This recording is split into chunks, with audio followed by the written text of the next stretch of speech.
সুপ্রিয় দর্শক, আসসালামু আলাইকুম। আপনাদের সকলকে আমন্ত্রণ জানাচ্ছি ডেটাস্কেপ রিসার্চ রাউন্ডার পাওয়ার্ড বাই মার্নেটে। পুরো আয়োজন জুড়ে আপনাদের সাথে আছি আমি তরু শাহরিয়ার স্বর্গ। আপনারা জানেন আমাদের এই পাক্ষিক আয়োজনে আমরা আমন্ত্রণ জানাই একজন গবেষক এবং শিক্ষককে। আজকেও কিন্তু আমরা তার ব্যতিক্রম নই। আজকে আমাদের সঙ্গে আছেন খুলনা বিশ্ববিদ্যালয়ের ইকোনমিক্স ডিসিপ্লিনের অধ্যাপক ডক্টর খান মেহেদী হাসান। তো চলুন দর্শক, আমরা কথা বলি আমাদের আজকের অতিথির সঙ্গে। আসসালামু আলাইকুম স্যার, কেমন আছেন? আসসালাম। হ্যাঁ, আলহামদুলিল্লাহ। আপনি কেমন আছেন? আমি ভালো আছি। আপনাকে আজকে সেটে পেয়ে ভীষণ ভালো লাগছে। স্যার, আপনি তো ইকোনমিক্স ডিসিপ্লিনের একজন অধ্যাপক। তো প্রথমে একটু জানতে চাচ্ছিলাম যে আপনার যে গবেষণার হাতে খড়িটা হয়েছে সেটা কেমন করে হয়েছিল, বা একদম শুরুর গল্পটা কেমন ছিল? আসলে গবেষণা শুরু এটা বিশ্ববিদ্যালয় শিক্ষকতার সাথেই জড়িত, এবং বিশ্ববিদ্যালয়ে শিক্ষকতা জড়িত হওয়ার পর থেকেই এটা মূলত শুরু হয়। কারণ আমি আমার অনার্স মাস্টার্স এইগুলা শেষ করার সময় বা শেষ করার মধ্যেই অনেক মার্কেট ওরিয়েন্টেড জব করেছি। মার্কস লাইন, যেটা ওয়ার্ল্ড লার্জেস্ট শিপিং লাইনার, এটা বাদে আরও কিছু প্রাইভেট জব করেছি।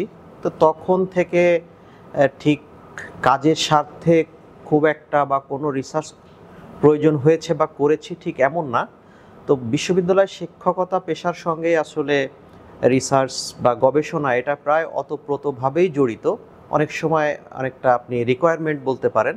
তো সেখান থেকেই মূলত আসলে গবেষণার শুরু, ধারণা, আগ্রহ, সেটা শিক্ষকতা বা বিশ্ববিদ্যালয় শিক্ষকতার সাথেই শুরু হওয়ার পর থেকেই শুরু হয়েছে, আমি এটা বলতে পারি, মনে করতে পারি।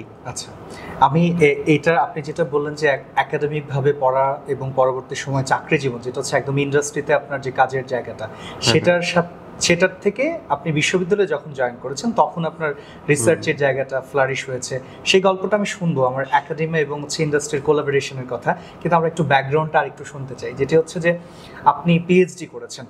তো পিএইচডিটা আসলে কোন বিষয়ের উপরে ছিল? যেহেতু আপনি ইকোনমিক্স ডিসিপ্লিন, সেখানকার একটা টপিকের উপরে কাজ করেছেন, সেটা সম্পর্কে একটু জানতে চাই।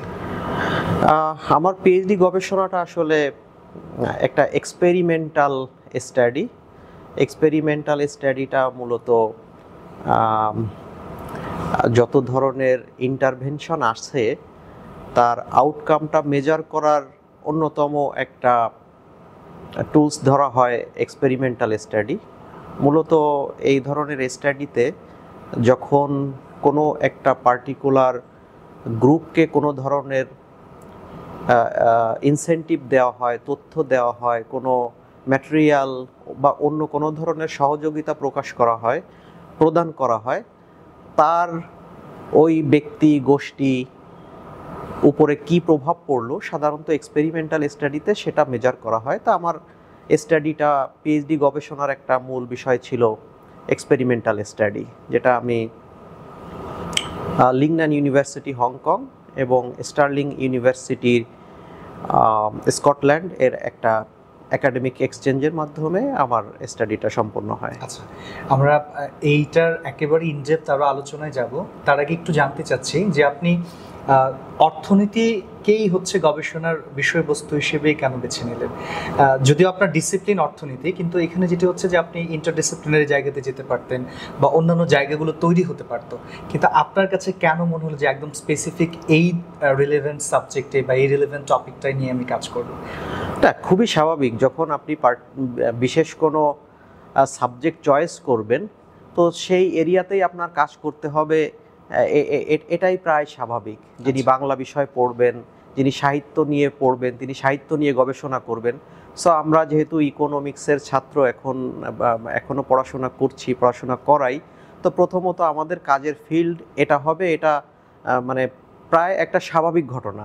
তবে আমাদের ক্ষেত্রে দেখা যায় যে আমরা কমপ্লিটলি ইকোনমিক্সের পাশাপাশি, যেহেতু আমাদের ইকোনমিক্সের দিকগুলোর সাথে আর্থসামাজিক অন্য দিকগুলোও জড়িত, ওতপ্রোতভাবে জড়িত, সেক্ষেত্রে আমাদের গবেষণার বিষয়ের মধ্যে যে মানে অর্থনীতির বিষয় এবং অর্থনীতির বিষয়সমূহকে অন্য যেসব বিষয়সমূহ প্রভাবিত করে, অর্থনৈতিক বিষয়সমূহ অন্য কোন বিষয় দ্বারা প্রভাবিত হয়, এই সামগ্রিক বিষয় নিয়ে আমাদের সোসাইটি, পিপুল, হিউম্যান বিইং, কালচার, আঞ্চলিকতা, বিভিন্ন ধরনের ন্যাচারাল রিসোর্স, সো অনেক ডাইমেনশন যেটা প্রত্যক্ষ বা পরোক্ষভাবে অর্থনীতির দ্বারা প্রভাবিত হয় অথবা অর্থনীতিকে প্রভাবিত করে, সেগুলোও আমাদের গবেষণার বিষয়বস্তু হয়ে দাঁড়িয়েছে। খুবই চমৎকার, একদমই স্পেসিফিক জায়গা থেকে শুনছিলাম। যেহেতু আপনি বাইরের দেশে পিএইচডি করেছেন, কম্পারেটিভলি আপনি এখন আমাদের দেশের যারা পিএইচডি সুপারভাইজ করছেন, আমি জানি না আপনি হয়তো পিএইচডি সুপারভাইজ করছেন, তো একটু আমরা কম্পারেটিভ গ্রাউন্ডটা জানতে চাই যে আপনি যে জায়গায় পিএইচডি করেছেন এবং যত দীর্ঘদিন ধরে বিশ্ববিদ্যালয়ে শিক্ষকতা করছেন এবং এখন পিএইচডি সুপারভাইজ করছেন, ওখানকার এবং এখানকার যে পিএইচডির যে বিষয়গুলো আছে, এটা প্রক্রিয়াগত জায়গা থেকে হতে পারে, মেথডের জায়গা থেকে হতে পারে, পার্থক্যের জায়গাটা কি বা সাদৃশ্যের জায়গাটা কি আছে?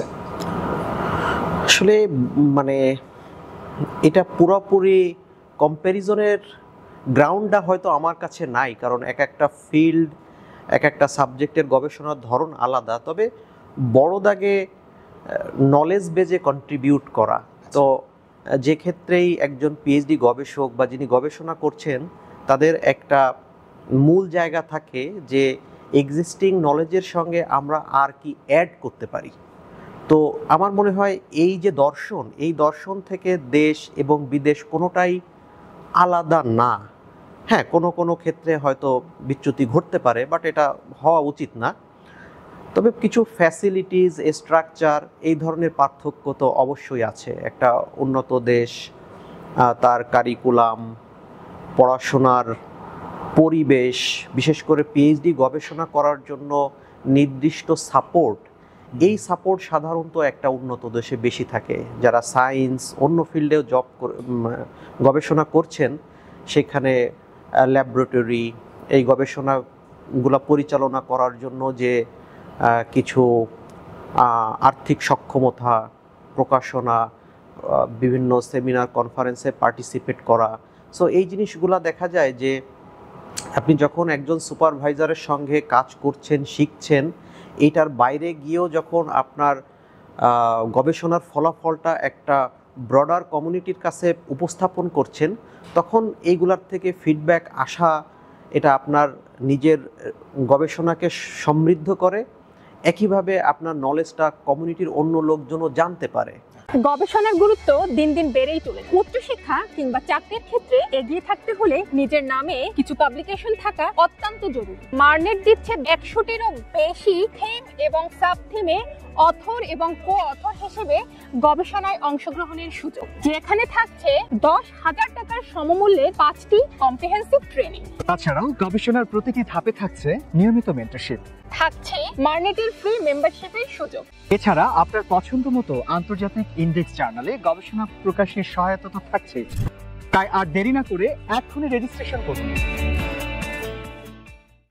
আমরা কথা বলছিলাম যে গবেষণার সুযোগ সুবিধার বিষয়গুলো নিয়ে।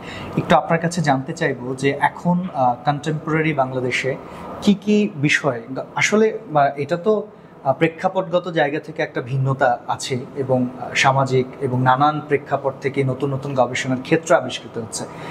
ইকোনমিক্স ডিসিপ্লিনটা, এটা এত ভাস্ট একটা ডিসিপ্লিন, এটা একেবারে সব কিছুর সঙ্গে জড়িত। তো আপনার কাছে কি মনে হয় যে কোন কোন জায়গাগুলো এখনো অনাবিষ্কৃত রয়ে গেছে গবেষণার ক্ষেত্রে? দেখেন, মানে আমরা গবেষণাকে দুইভাবে দেখতে পারি। একটা হলো কিছু ঘটে যাচ্ছে, কেন ঘটছে সেগুলা, আর আরেকটা জায়গা হতে পারে যে আমি কি সমস্যার সম্মুখীন হচ্ছি, সেগুলাকে কিভাবে সমাধান করা যায়। তো দুইটার মধ্যে যেটা পার্থক্য, গবেষণা মূলত হওয়া উচিত প্রবলেম বেসড। আমি কি সমস্যা, সমাজ কি সমস্যা, একটা অঞ্চল কি সমস্যার মধ্যে আছে, তাকে অ্যানালাইসিস করে তার থেকে একটা সলিউশনের পথ বের করা। তো আমার কাছে মনে হয় এখন আমরা দেখি যে বাংলাদেশে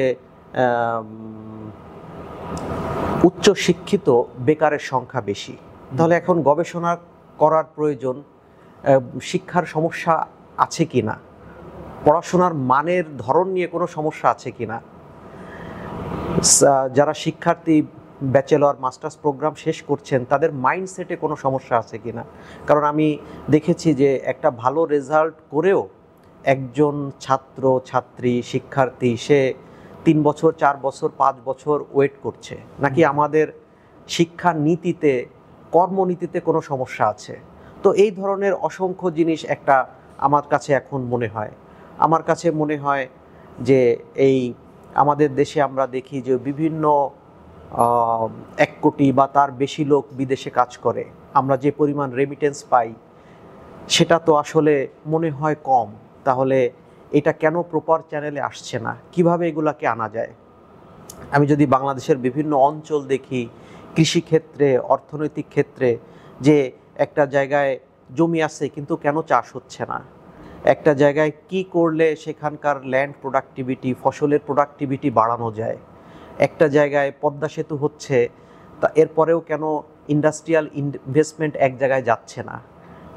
একজন আমরা যদি বলি যে শিল্প উদ্যোক্তা, বিনিয়োগকারী, কেন সে শুধু ঢাকা কেন্দ্রিক থাকতে চায়?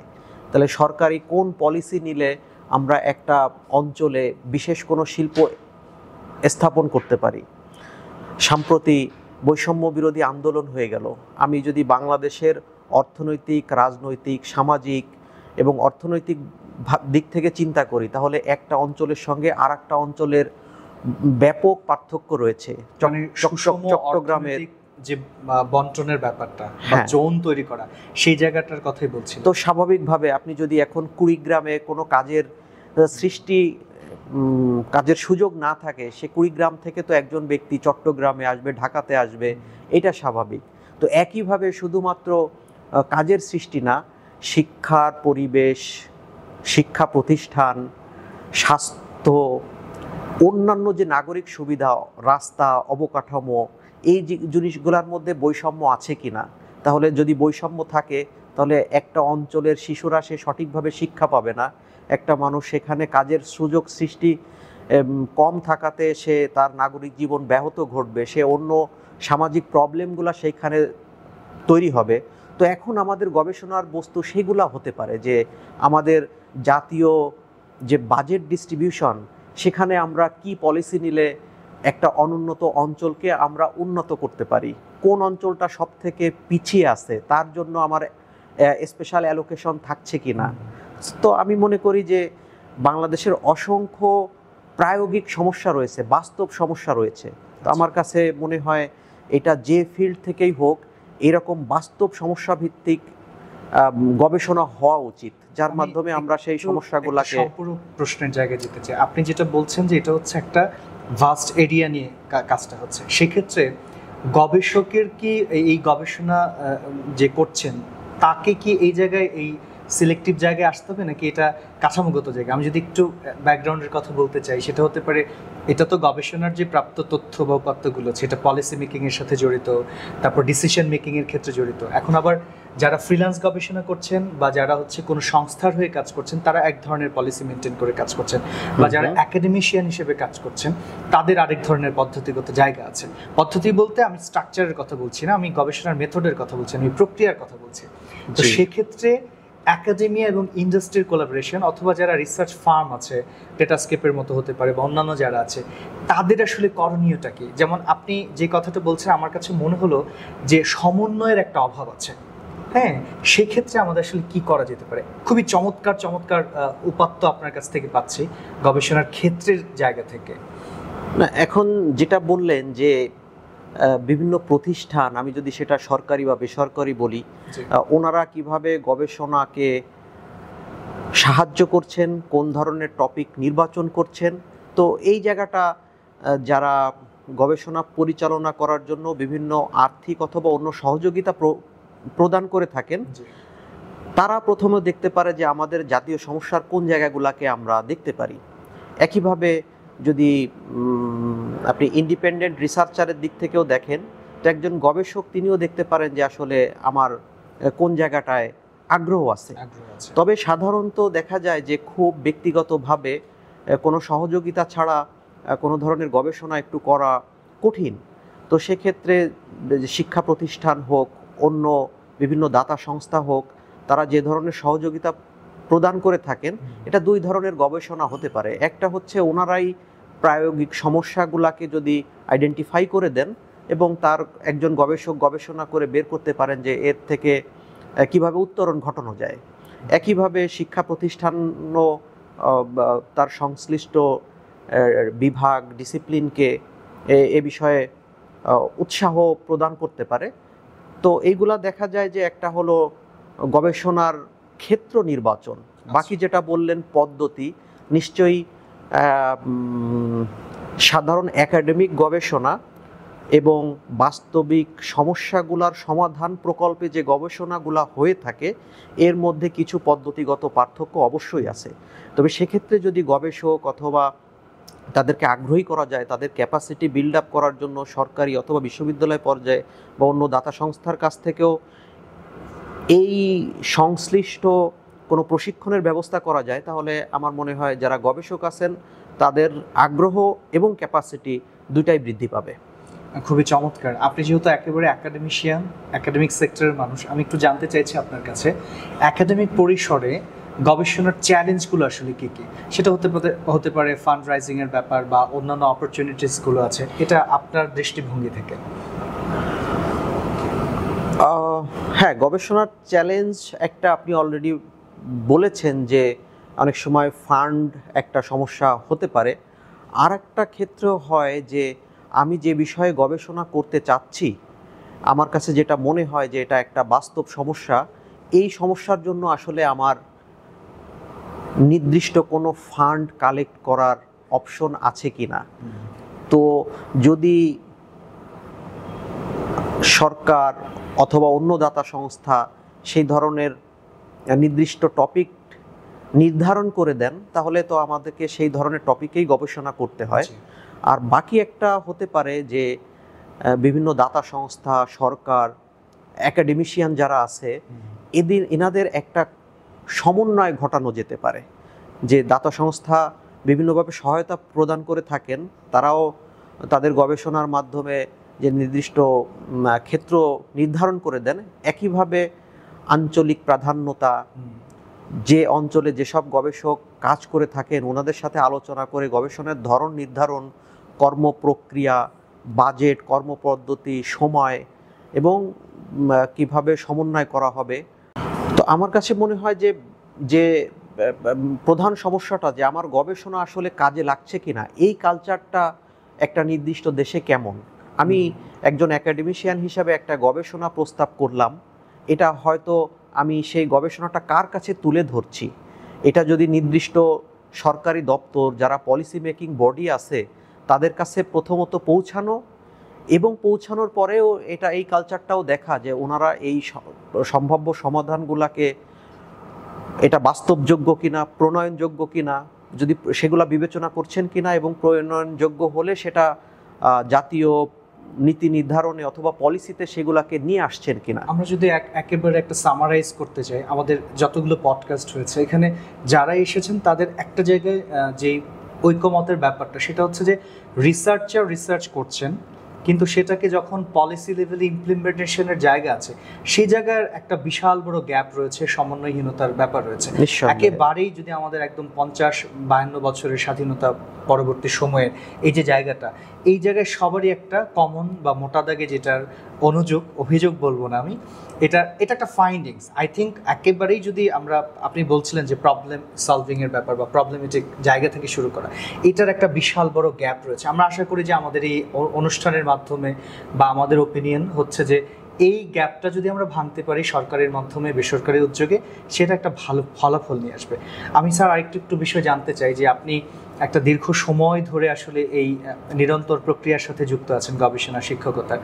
একেবারে যারা নিউ কামার আছে, বিশেষ করে মাস্টার্সের ছেলেমেয়েরা বা অনার্সের ছেলেমেয়েরা এবং যারা সদ্য শিক্ষকতা পেশায় যুক্ত হয়েছেন, তাদের জন্য আসলে গবেষণা যে যুক্ততা বা তাদের যে একটা ভীতি কাজ করে, আমি বলবো যে মুক্তির ভীতি, তো এইটা দূর করার জন্য আসলে কি করা যেতে পারে? মানে রিসার্চার হিসেবে আমি আমার জার্নিটা শুরু করতে চাই, কিন্তু অবস্ট্যাকলটা হচ্ছে আমার ভিতরে একদম ভীতি কাজ করছে।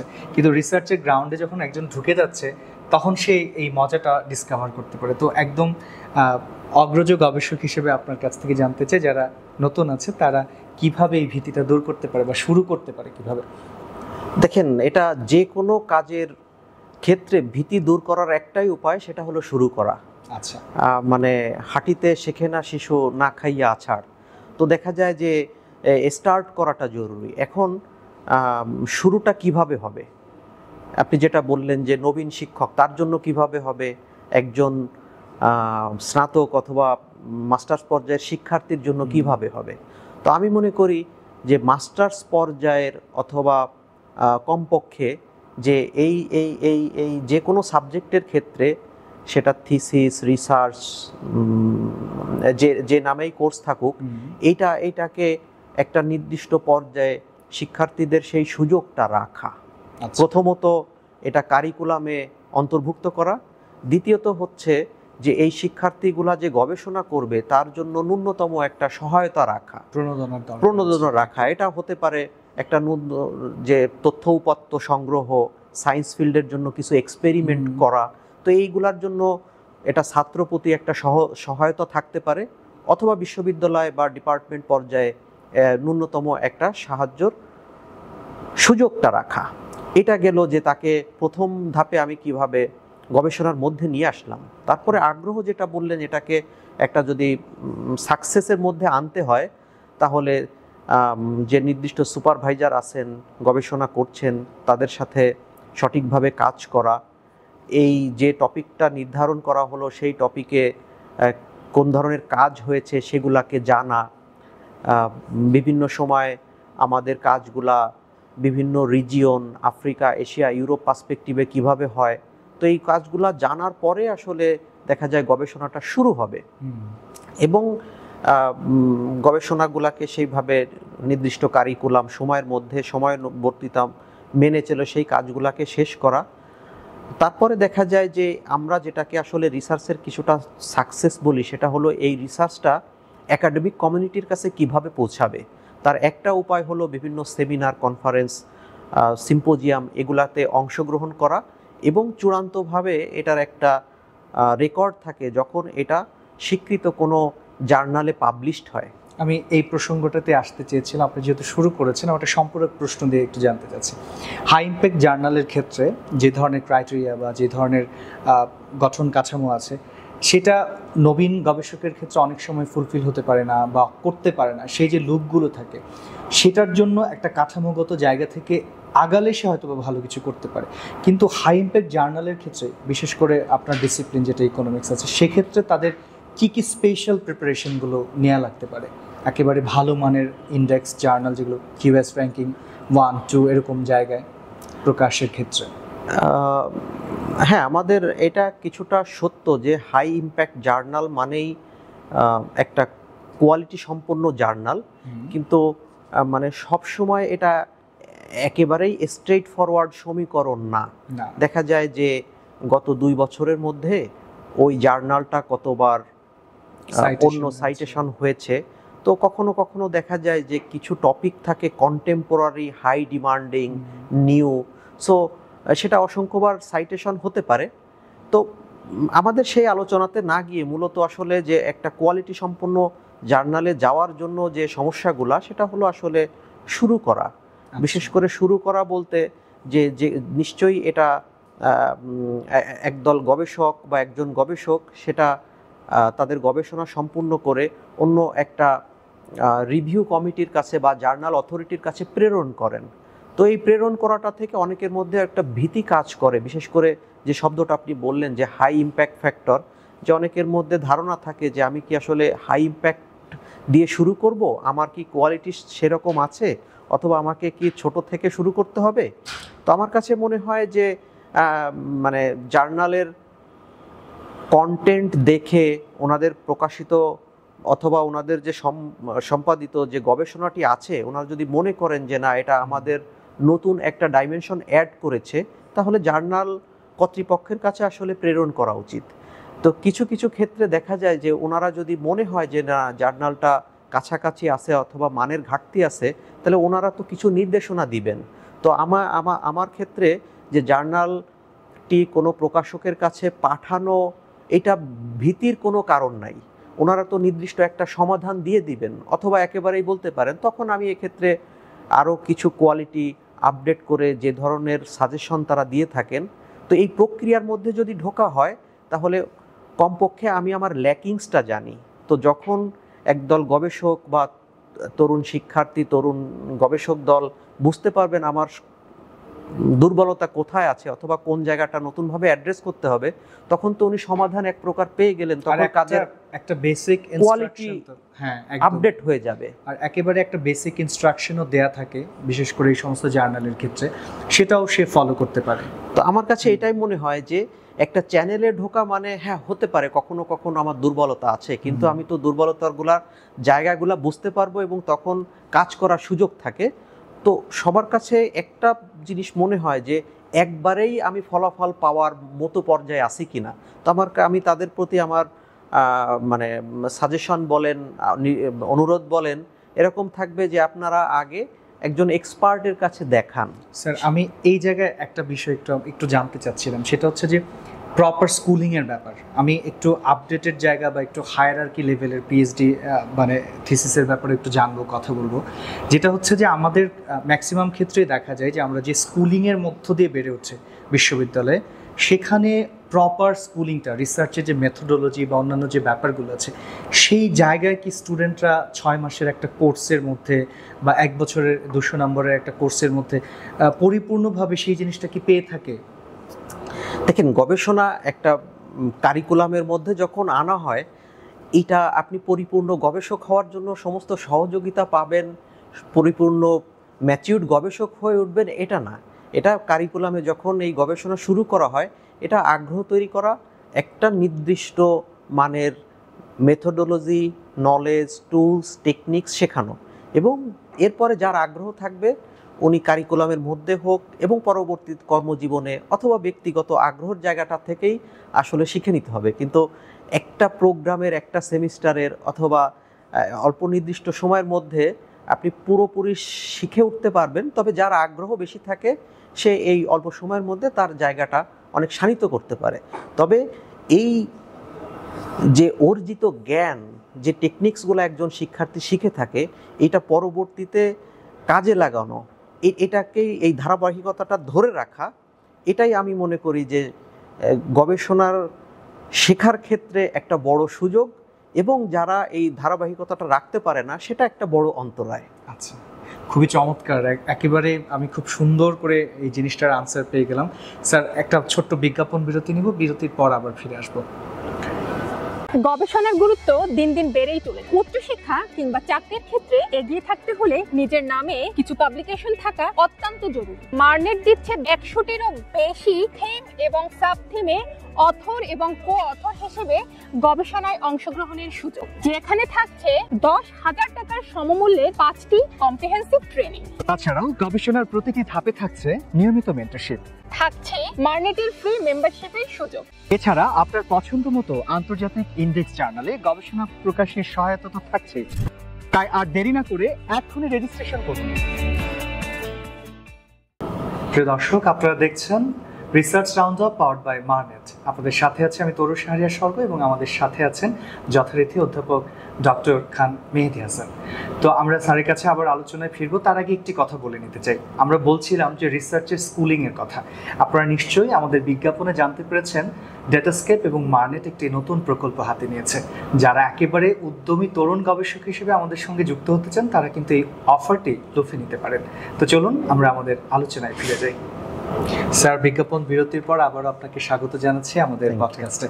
স্যার, যেটি বলছিলেন যে একেবারে গবেষণার বিভিন্ন নতুন নতুন ক্ষেত্রের কথা বলছেন, সম্ভাবনার কথা বলছেন, সংকটের কথা বলছেন। আমি একটু গবেষণা মেথডে বিভিন্ন ধরনের টুলস ব্যবহার করার যে জায়গাটা আছে সেটি নিয়ে একটু জানতে চাই। অনেকের, আমরা এই পডকাস্ট রেকর্ডিংয়ের আগেও বলছিলাম যে টুলস আমাদের কি কখনো কখনো সীমাবদ্ধ জায়গা তৈরি করে দেয়, কিন্তু এটিও সত্য কথা যে এখন আপ টু ডেট জায়গায় টুলস ব্যবহার না করেও থাকা যাচ্ছে না। সেক্ষেত্রে একজন গবেষকের টুলস ব্যবহারের যে পরিমিতি বোধ বা মাত্রা, এইটার সম্পর্কে স্যার আপনার কাছে একটু বিস্তারিত জানতে চাই। যেহেতু আপনি বাইরে পিএইচডি করেছেন, সেক্ষেত্রে টুলস ইউজিংয়ের যে ব্যাপারগুলো আছে এবং নানান বিষয় আছে, সেগুলো আপ টু ডেট ভার্সন যেটা আছে সেটার ব্যাপারে স্যার একটু জানতে চাই। ওকে, মানে বিভিন্ন টুলসের ক্ষেত্রে যে আমার ব্যক্তিগত মতামত এরকম যে কোন টুলসগুলা আমার একেবারেই ম্যানুয়াল জবের বার্ডেনটা কমাচ্ছে। আচ্ছা, ফর এক্সাম্পল, বিভিন্ন রেফারেন্সিং সফটওয়্যার যদি আমি বলি, তো দেখা যায় যে এক একটা জার্নালের এক একটা পাবলিকেশনের ফরম্যাট ডিফারেন্ট।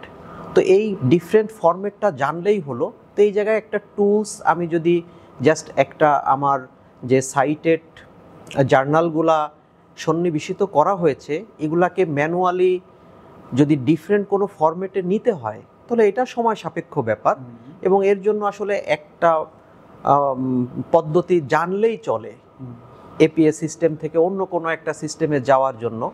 তো দেখা যায় এখানে 50টা যদি সাইটেশন অথবা রেফারেন্স তাকে আলাদাভাবে ম্যানুয়ালি করতে হয়, এটা অনেক সময় সাপেক্ষ ব্যাপার। তো এই ধরনের টুলস একজন গবেষকের জানাটা স্বাভাবিক এবং এইগুলা কাজকে সহজীকরণ করে, এবং এইগুলাতে একজন গবেষকের আননেসেসারি অনেক পেইন নেওয়ার প্রয়োজন হয় না। তো এরকম অনেক মানে রেফারেন্স সফটওয়্যার আছে, ডেটা অ্যানালাইসিস অনেক সফটওয়্যার আছে। এখন এরপরে আসি যেগুলোকে যে ধরনের সফটওয়্যার আমার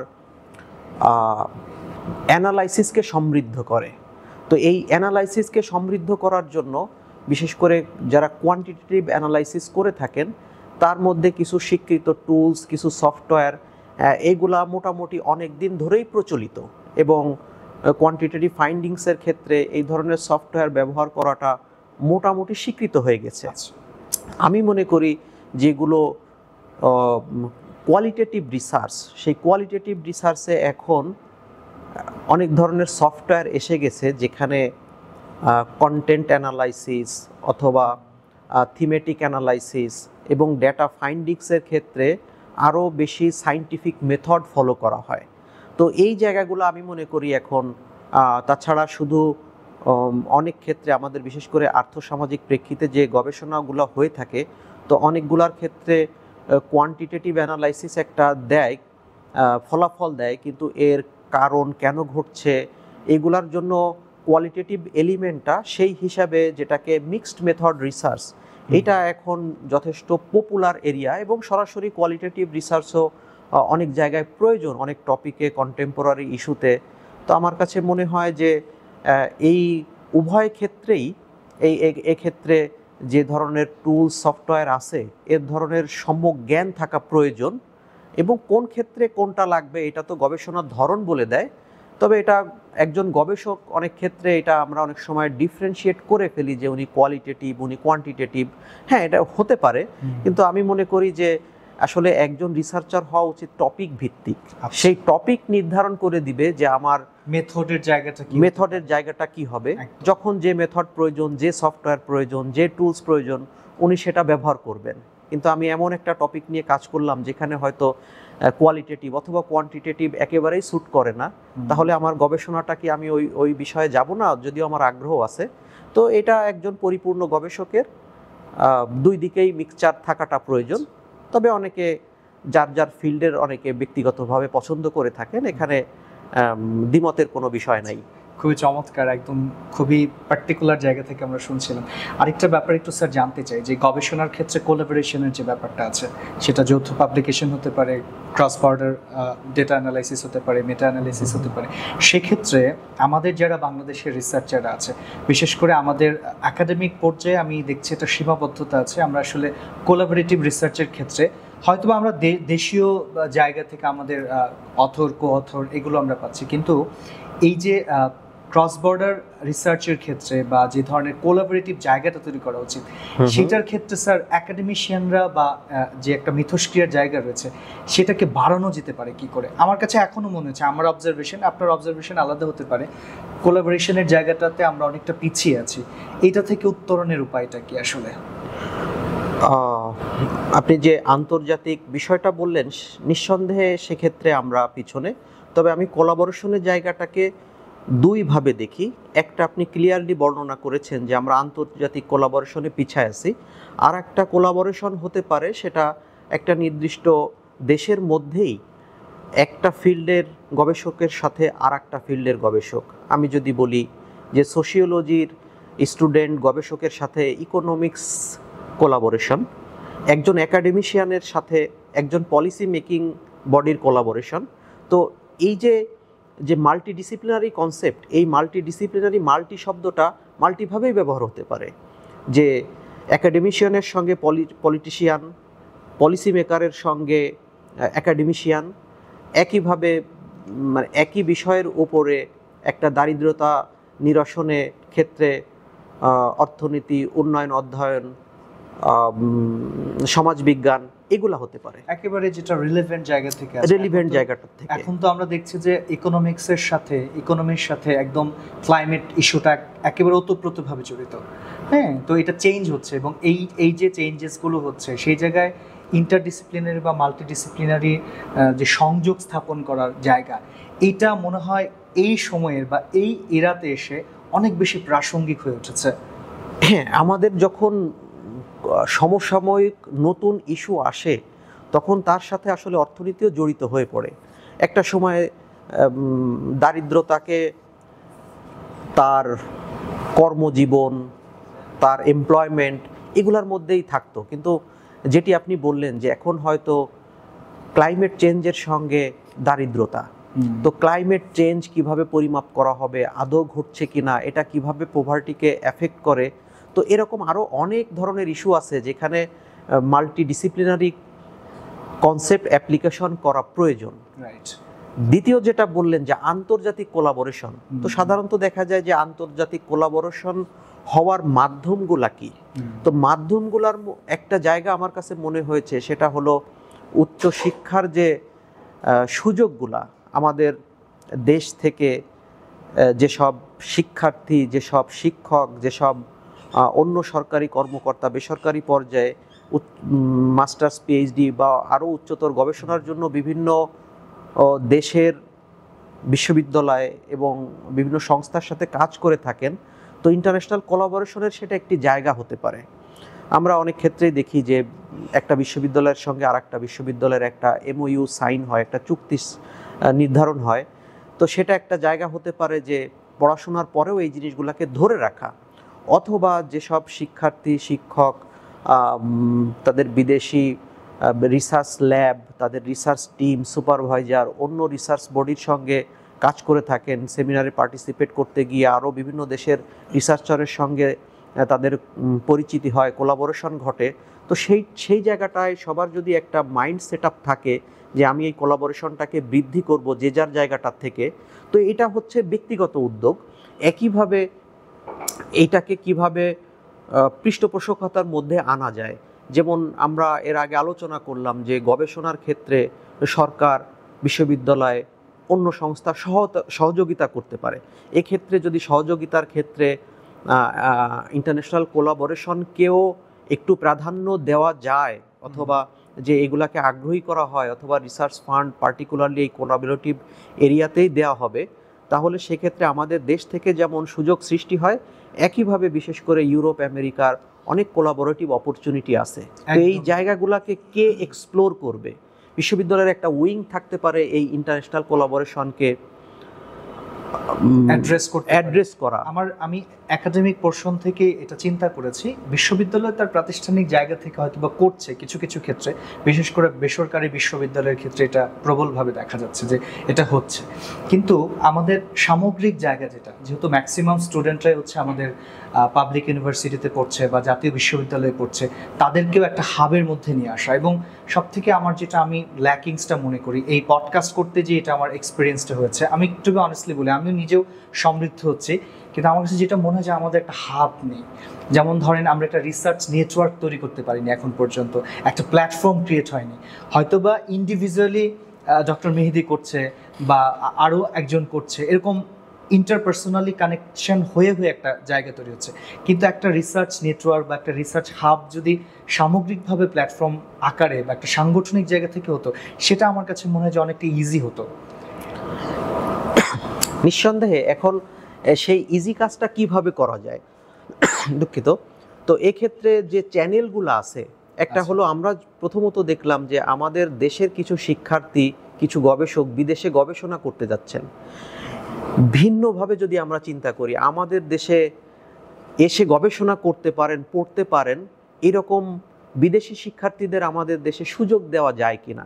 ইন্টারন্যাশনালাইজেশন, গ্লোবালাইজেশন এর বেনিফিট আমরা যদি অ্যানালাইসিস করে দেখি, তাহলে অনেক দেশ, আমেরিকা, ইউরোপের অনেক দেশ আছে যেখানে তাদের জ্ঞান, টেকনোলজি, ইনোভেশন এইসব জায়গায় ভিন্ন দেশের লোক এসে সেখানে কন্ট্রিবিউট করেছেন। আমি শিক্ষার জন্য আমেরিকাতে যাচ্ছি, উচ্চশিক্ষার সুযোগ পাচ্ছি, একইভাবে কোনো না কোনোভাবে দেখা যায় আমি আমেরিকান কোনো বিশ্ববিদ্যালয়, সংস্থা এগুলাকে আমি আমার জ্ঞান দ্বারা কন্ট্রিবিউট করতে পারছি। এটা তখনই সম্ভব যখন সেই দেশটা বিদেশি কোনো ব্রেইন বা ট্যালেন্টকে হান্ট করতে পারবে। আচ্ছা, আমাদের দেশের আমার কাছে যেটা মনে হয় অনেক ক্ষেত্রে যে বিদেশিগুলো আমরা নিয়ে আসি বিভিন্ন প্রকল্প ভিত্তিক, বিভিন্ন উন্নয়নমূলক প্রকল্পের ক্ষেত্রে, তো এটা তারা অল্প সময়ের জন্য আসেন, কাজ করেন এবং একটা বড় অংশ উচ্চ বেতনে আমাদের দেশে কাজ করেন। এটা কখনো হয়তো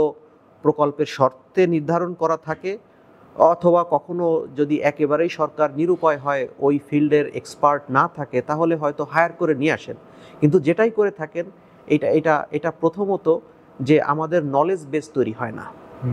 তো কিছু ক্ষেত্রে আছে যে একটা হতে পারে যে ওই ধরনের যে ধরনের টেকনিক্যাল ফিল্ডে আমাদের বিদেশ থেকে শিক্ষার কর্মজীবী হোক, প্রফেশনাল হোক, উচ্চ বেতনে আমাদের নিয়ে আসতে হয়, তো সেই সব সাবজেক্টেই সরকার অগ্রাধিকার ভিত্তিতে আমাদের দেশের স্টুডেন্টকে পড়াতে পারে।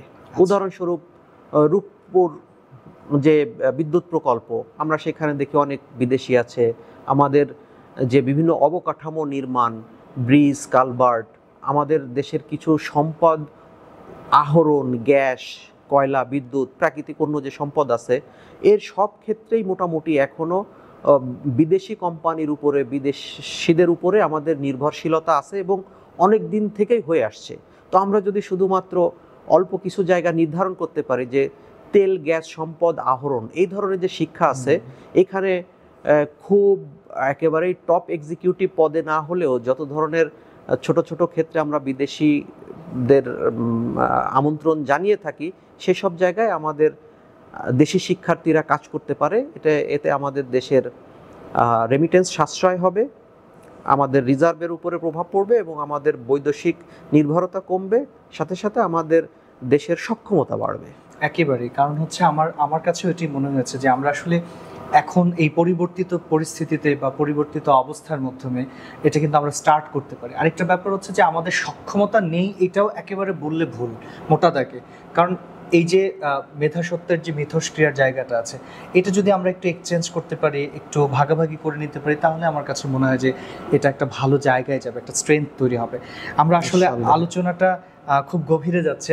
আমি একটু ভিন্ন প্রসঙ্গে আসতে চাচ্ছি, যেহেতু আপনি একাডেমিক সুপারভাইজার হিসেবে পিএইচডির থিসিস অথবা মাস্টার্সের বা অনার্সে, আমি জানি না, মাস্টার্সটাই ধরছি গুরুত্বপূর্ণ জায়গা থেকে, অনেক ক্ষেত্রে অনেকের অভিযোগ। আজকে আমি নিজে একটা সেমিনার থেকে আসলাম, সেখানে অস্ট্রেলিয়ার কুইন্স ম্যারি ইউনিভার্সিটির একজন এমিরেটাস প্রফেসর ছিলেন এবং বেশ কয়েকজন স্কলার পার্সন, তারা বলছিলেন যে আমাদের এখানে যে পিএইচডির গবেষণা আছে সেটার মান নিয়ে প্রশ্ন। তো আমি থাকতেই পারে, এটা বাইরের দেশেও হতে পারে, আমাদের দেশেও হতে পারে, পিএইচডির মান নিয়ে শুধুমাত্র না, গবেষণার মান নিয়েও একটা প্রশ্ন থাকতে পারে। কিন্তু মোটা দাগে যেটা আমি একটু জানতে চাচ্ছি যে পিএইচডির গবেষণার মানকে উন্নত করার জন্য একজন একাডেমিশিয়ান হিসেবে, একজন সুপারভাইজার হিসেবে আপনার ফাইন্ডিংসগুলো কী কী, একদম তীক্ষ্ণ পর্যবেক্ষণের জায়গা থেকে? ওকে, কখনো কখনো এমন অভিযোগ একেবারে অস্বীকার করা মুশকিল। তো প্রথমত আসলে দেখতে হবে যে গবেষণা থেকে সঠিক ফলাফল পাওয়ার জন্য উপযুক্ত সুযোগ সুবিধা, laboratory facilities, research facilities, dissemination facilities এটা আছে কিনা। তো আমার কাছে দেখি যে আমাদের অবকাঠামোগুলোর মধ্যে আমাদের বেশিরভাগ পাবলিক বিশ্ববিদ্যালয়ের যারা গবেষণা করেন, হয়তো বেসরকারির ক্ষেত্রেও একইভাবে প্রযোজ্য, তো সেক্ষেত্রে এটা অনেক জায়গায় সুবিধাগত পার্থক্য রয়েছে, সরাসরি বললে কমতি রয়েছে। তো আমরা প্রথমত সেই জায়গাটায় অ্যাড্রেস করতে পারি। এখন আসেন যে এইটা আসলে মানসম্মত হচ্ছে কিনা সেটা আমরা কিভাবে বিচার করব। তো অনেক বিশ্ববিদ্যালয় এখন এই একটা গবেষণার মান নির্ধারণের জন্য সুস্পষ্ট কিছু মানদণ্ড নির্ধারণ করেছেন, যে এটা একাডেমিক কমিউনিটিতে তারা ডিসেমিনেশন করতে পেরেছেন কিনা, একজন গবেষক সেটা তার যে গবেষণার ফলাফল এটা পাবলিক সেমিনার ডিফেন্স দিতে হয়, এটা নির্দিষ্ট জার্নালে প্রকাশনা করতে হয়, নির্দিষ্ট জাতীয় এবং আন্তর্জাতিক কনফারেন্সে অংশগ্রহণ করতে হয়, তাদেরকে কোর্স ওয়ার্ক সম্পন্ন করতে হয়। তো আমরা প্রথমত যে যদি আমরা স্ট্রাকচারগতভাবে দেখি তাহলে একটা পিএইচডি, একটা মানসম্মত পিএইচডির মানদণ্ড কি হওয়া উচিত, এই রকম কিছু জায়গাগুলোকে আরও নির্ধারণ করতে পারি এবং এটাকে মোটামুটি যদি কোনো জায়গায় মানা না হয় সেই বিশ্ববিদ্যালয়গুলোকে, এটা ইউজিসি হোক, এটা একটা ন্যূনতম ক্রাইটেরিয়া নির্ধারণ করে দিতে পারে। হ্যাঁ, এরপরেও নির্ধারণ করার পরেও আসলে যে সঠিকভাবে সঠিক মান হচ্ছে কিনা সেটা বাড়ানোর জন্য আমরা পিএইচডির যেসব প্রণোদনা আছে, যেগুলা একটা শিক্ষা প্রতিষ্ঠানের তার সক্ষমতাও দেখা যেতে পারে, সক্ষমতা বাড়ানো যেতে পারে। তো যেখানে আসলে সুন্দর পরিবেশ তৈরি করা যাবে, সুন্দরভাবে বিভিন্ন ফ্যাসিলিটিস প্রোভাইড করা যাবে, আমরা মনে করি তারপরে নিঃসন্দেহে কোয়ালিটির জায়গাটাতেও ইমপ্রুভমেন্ট আসবে। সাম্প্রতিক সময়ে একেবারেই যেটা দেখছি যে বেসরকারি বিশ্ববিদ্যালয়, বিশেষ করে ব্র্যাক ইউনিভার্সিটিকে ভিন্ন একটি দেশের বিশ্ববিদ্যালয়ের সঙ্গে কোলাবোরেটিভলি পিএইচডির প্রোগ্রামটি চালু করছে, এটি নিঃসন্দেহে সাধুবাদের বিষয়। কিন্তু আমার একটি জায়গায় অবজারভেশন হচ্ছে যে আপনি যে কথাটি বলছিলেন, এটা আসলে আমরা দুর্ভাগ্য বা সৌভাগ্য সেটা দুটিই হতে পারে, কারণ আমরা এখন পর্যন্ত একটা সুস্পষ্ট শিক্ষানীতি বা শিক্ষা সংস্কারের জায়গায় পৌঁছতে পারিনি।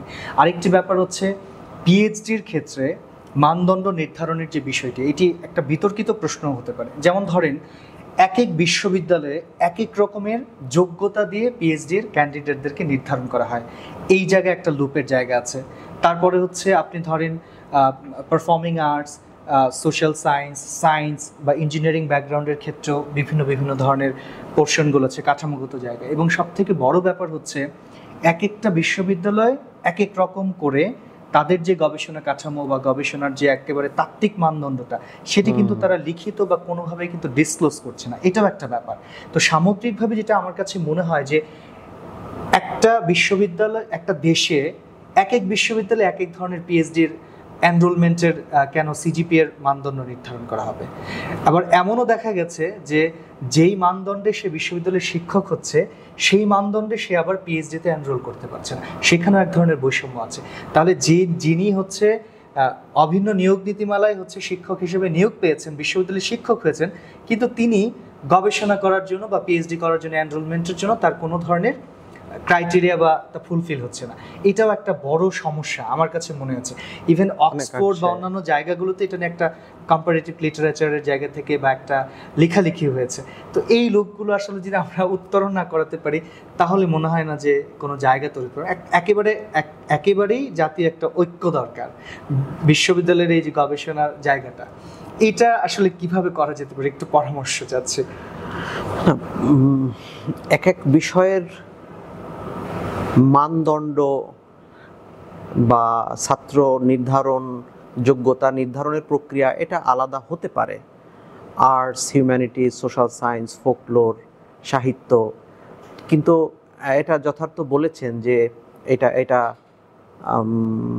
বিশ্ববিদ্যালয়ের পর্যায়ে বিভিন্ন রকম ভিন্নতা দেখা যাচ্ছে।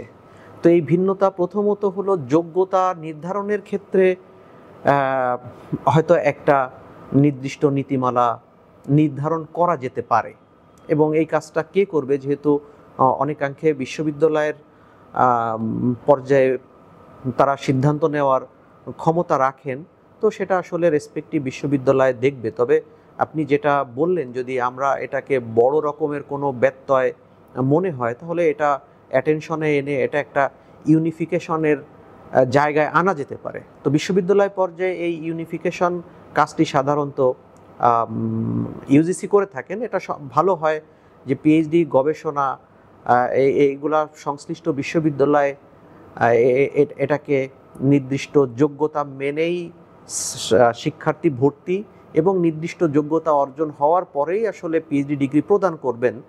এটা একেবারেই খুব ট্র্যাডিশনাল একটা ডিগ্রির মতো নয়। এটার প্রথম মানদণ্ড হওয়া উচিত আসলে যে নলেজ বেজে কতখানি উনি কন্ট্রিবিউট করতে পারছেন এক্সিস্টিং, তো সেই জায়গাটা আসলে যে নির্ধারণ করতে কতখানি পারছেন এই সিদ্ধান্ত তো একজন সুপারভাইজার এবং ওই বিশ্ববিদ্যালয়ের কাঠামোতে এই মানদণ্ড মানে নির্ধারণের কিছু নিয়ামক দেওয়া থাকে, কিন্তু বাকি কিছু জায়গা আছে যে এইটা দেওয়া থাকলেও হিউম্যান যে থিঙ্কিং এই জায়গাগুলোতে একেবারেই ইউনিফিকেশন করা মুশকিল। তবে বড় দাগে এটাকেই আসলে মাথায় রাখা যে এটা একটা স্বকীয়, একটা আলাদা, একটা কন্ট্রিবিউটরি আউটপুট হয়ে আসছে কিনা। তো এটা এক কথায় বলা মুশকিল, মানদণ্ড নির্ধারণ করে দিলেও এটা ঠিক বলা যাবে না যে সেই নলেজ বেজে কন্ট্রিবিউশন সঠিকভাবে আসছে কিনা। তারপরেও একটা জায়গা থেকে শুরু করতে হয়। এটাকে এই আলোচনাটা যথার্থই বলেছেন, এটা আরও বৃহৎ পরিসরে এই কালচারগুলোকে আলোচনা হওয়া উচিত যে আমরা কিভাবে এর উৎকর্ষতা এবং গ্রহণযোগ্যতা সাধন করতে পারি। খুবই মানে এটা আসলে কনফ্লিক্ট একটা জায়গা আছে, কারণ সুপারভাইজারের কাজ হচ্ছে যিনি গবেষণা করছেন তাকে পরিপূর্ণভাবে একটা গাইডলাইন তৈরি করে দেয়া। আজকেই একটা আলোচনা হচ্ছিল, যার আন্ডারে পিএইচডি করা হয় তিনি যতটুকু পরিমাণ জানেন ওই বিষয়ে, যিনি পিএইচডি করে বের হলেন তার থেকে তিনি এই বিষয়ে অধিক পাণ্ডিত্য অর্জন করে বের হয়। এটা বাস্তবতার জায়গা, কারণ সেটা নিয়ে খেটেছে, জেনেছে, কাজ করেছে। একটা সুষম কাঠামোর মধ্য দিয়ে সুপারভাইজার তাকে সুপারভাইজ করে। কিন্তু আমার কাছে যেটা মানে মনে হচ্ছে, আমি নিজেও শিক্ষকতা পেশার সাথে যেহেতু জড়িত আছি, আমার কাছে মনে হয় যে আপনি যে কথাটা বললেন ওইটা নির্যাস থেকে বলা, তার প্রকাশনার কতগুলো আছে, তার রিসার্চের ডেপথনেস কতটুকু আছে, সেটা কতটুকু ডিসেমিনেশন হয়েছে, এইটা আমার কাছে ইম্পর্টেন্ট মনে হয় যে রুলস যদি তৈরি করার ক্ষেত্রে।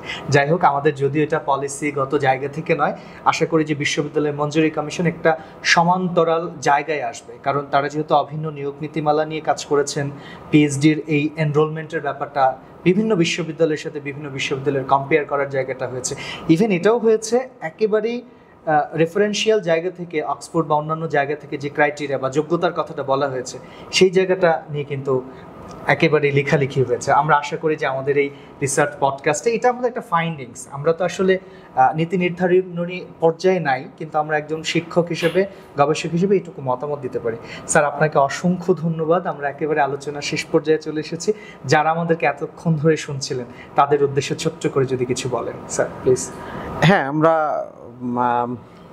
যখন আলোচনা করি অনেক সময় আমাদের একেবারেই একাডেমিক কন্টেন্ট ভিত্তিক আলোচনা হয়ে থাকে, কিন্তু আজকে একাডেমিক কন্টেন্টের সরাসরি কন্টেন্টের বাইরে কিন্তু একাডেমিক সংশ্লিষ্ট একটা আলোচনা শুনতে পেলাম। এটা আমাদের গবেষণার সম্ভাব্য জায়গা, উৎকর্ষের সম্ভাব্য অনেক আমার ব্যক্তিগত মতামত তুলে ধরলাম। আমাদের এই পডকাস্ট যারা শুনছেন তারা যদি কোনো জায়গাটার থেকে এটা দ্বারা অনুপ্রাণিত হতে পারেন, কোনোভাবে উপকৃত হতে পারেন, তাহলে আমার এই আলোচনা সার্থক হবে। আমি মারনেটকে ধন্যবাদ জানাচ্ছি যে এই ধরনের একটা একাডেমিক আলোচনার সুযোগ তৈরি করে দেওয়ার জন্য, এবং ব্যক্তিগতভাবে আমাকে এখানে ডাকার জন্য আমি মারনেটকে ধন্যবাদ জানাচ্ছি। সবার জন্য শুভকামনা। আপনার জন্য শুভকামনা এবং অসংখ্য কৃতজ্ঞতা যে আপনি কষ্ট করে ব্যস্ততাপূর্ণ সময়ের মধ্যে আমাদের সেটে এসেছেন। স্যার, ভালো থাকবেন। আশা করছি যে আমাদের সঙ্গে, মারনেটের সঙ্গে, ডেটাস্কেপের সঙ্গে আপনার যাত্রা আরও দীর্ঘ হবে। ধন্যবাদ স্যার। ধন্যবাদ সবাইকে। সুপ্রিয় দর্শক, এতক্ষণ ধরে শুনছিলেন আমাদের পডকাস্ট। আমাদের সঙ্গে ছিলেন খুলনা বিশ্ববিদ্যালয়ের ইকোনমিক্স ডিসিপ্লিনের অধ্যাপক ডক্টর খান মেহেদী হাসান স্যার। স্যারের সাথে চমৎকার আলোচনায় উঠে এসেছে গবেষণার শুরু কিভাবে করতে হবে, কোথায় সম্ভাবনা, কোথায় সংকট, এবং সামগ্রিকভাবে একটি আদর্শ পিএইচডির যে ডিগ্রির যে ব্যাপার আছে সেটির মানদণ্ড নিয়েও কথা হয়েছে। প্রিয় দর্শক, আপনাদেরকে বলতে চাই, আপনাদের যদি কোনো কোয়েরিজ, প্রশ্ন বা কোনো কিছু থেকে থাকে অবশ্যই আমাদের মারনেটের পেজে অথবা ডেটাস্কেপের পেজে কিন্তু আপনারা জানাবেন। আমাদের সঙ্গে থাকুন। রিসার্চ পডকাস্ট নিয়ে পরবর্তী এপিসোডে নতুন কোন অতিথিকে নিয়ে আপনাদের সঙ্গে হাজির হয়ে যাব আমি, তরুণ শাহরিয়ার স্বর্গ। সবাই ভালো থাকুন, সুস্থ থাকুন, অবশ্যই ডেটাস্কেপ এবং মারনেটের সঙ্গে থাকুন।